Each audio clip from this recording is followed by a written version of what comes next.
we can start adding in Boolean cutters to the model. Mask the model by control-clicking on the canvas. Bring up the gizmo with X symmetry turned on. From the gear, click on the Cylinder 3D primitive. Control-click on the canvas to invert the mask and split unmasked points. Turn off Dynamic and select Extender from the gizmo. When finished, remember to select Accept from the gizmo. Move and scale into position. Extender is one of the top deformers I use. It can be very useful in creating interesting shapes very fast.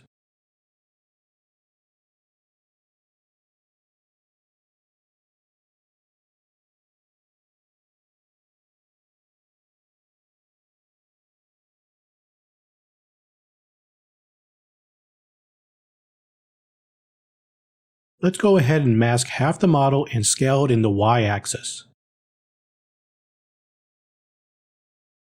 Clear the mask and move the selected subtool below the base. In the subtool list, you can click on the subtractive icon and then turn on the Live Boolean button. There is a plugin called EZ Boolean that I prefer to use. I want to lift the bottom of the Boolean until it becomes flat, so I can use the polygroups to help drive ZRemesher. To apply the Boolean mesh, I prefer doing them in folders. I will create a quick folder, call it 12, and drag all the subtools that need to be Booleaned into that folder. I will go to each subtool and make sure the polygroups are set correctly by either pressing Group by Normals or manually assigning them.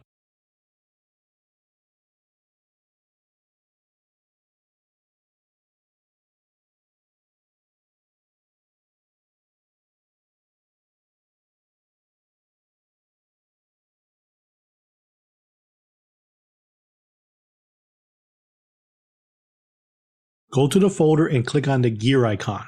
Then click on Boolean with Dynamic Subdivision. That will apply all the dynamic subdivision before running the Boolean operation. With folder Booleans, it will spit out a new Boolean subtool right below the folder while maintaining all the previous subtools within the folder.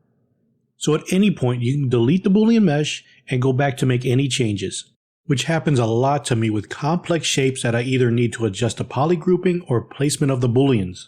In this case, I forgot to create the separate internal polygroup which is needed for ZRemesher. Boolean with folders allow you for that quick, non-destructive alteration. I would say of all the ways to do Booleans in ZBrush, 80% of the Boolean operations I do come from the folder method.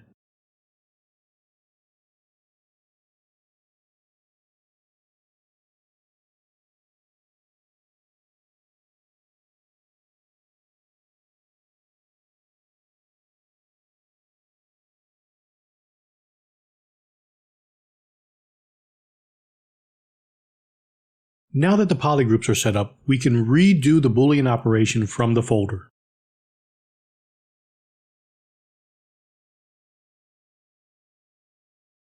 I don't need the polygroup on the bottom, so I'll isolate the top and the bottom and click Auto Group.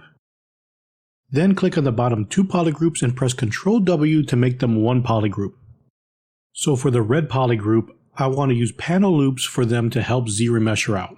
Loops will be set at 1, inner turned on, thickness to 0.002, regroup loops on, elevation to -100, and a flat bevel profile.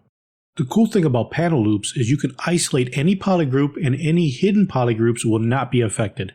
Delete by symmetry in the X and Y axis and run ZRemesher with keep groups on, smooth groups to 0, adaptive size to 0, and the target polygon count to 1. ZRemesher did a pretty good job with the Boolean mesh. A few tweaks to the topology and it will be good.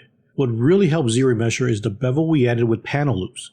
Giving a polygroup border between the craziness that the Booleans created will often assist ZRemesher in achieving better edge flow.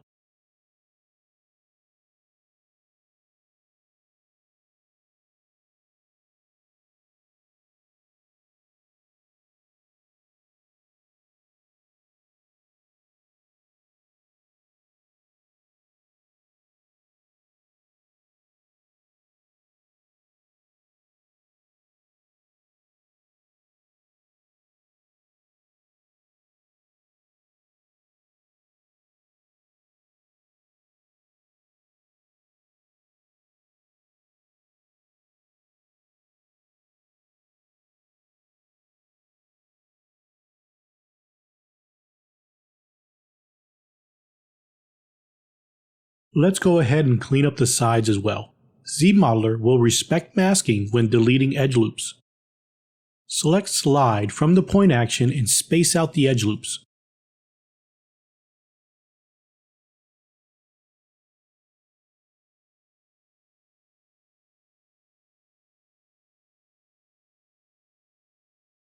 Switch to Collapse and remove the triangles at the top. One thing I look for with angle changes is if it has a poly loop running around it. If ZRemesher didn't naturally build it in, I will manually adjust it with ZModeler. Mirror and weld in the X and Y axis. Delete the middle poly group and close the hole with the ZModeler brush.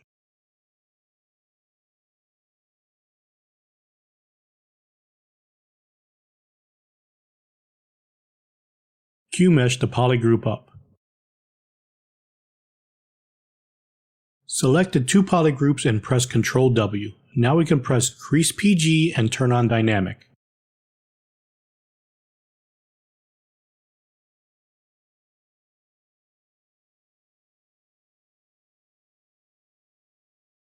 Select Crease Edge Loop Complete and press Alt when selecting the edge loop to uncrease it. Set the smooth subdivisions to 4 and the crease level to 2. Any edge that has too much of a fall off, you can tighten it up by adding an edge loop.